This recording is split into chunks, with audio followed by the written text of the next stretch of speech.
would you put NyQuil in your children's Kool-Aid or in your children's drink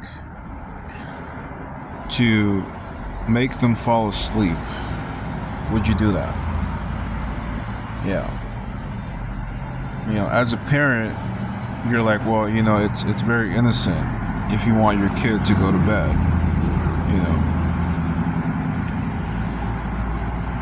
But if you think about it from a logical perspective, you're essentially drugging your children to get them to fall asleep faster. And that can be said for anyone, not just your kids. You could potentially do that to some random person.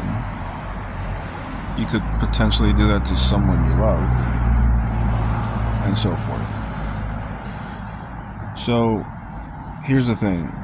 My friends and family keep reminding me of these experiences that I had while I was drugged against my will, against my consent.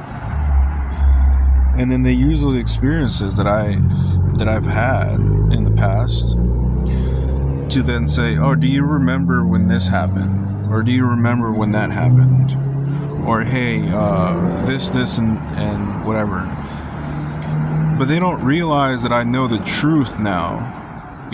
They think that I'm still following along with the lies that they've been telling me. And now when they come up with those stories where like, oh, hey, do you remember this? Or do you remember that? I just agree with them and go like, yeah, sure.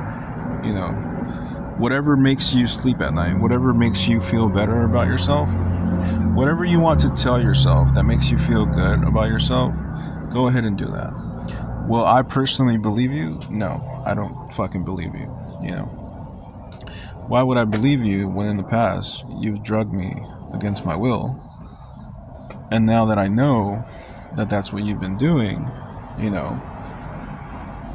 now I can say fuck you and I don't fuck with you, So that begs the question, like, if that's done to you without your consent, do you then have the right to retaliate in a violent or deadly manner?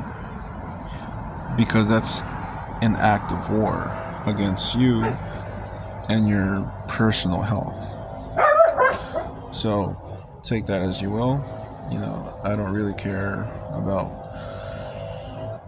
what anyone who I grew up with has to say anymore, because it's null and void at this point.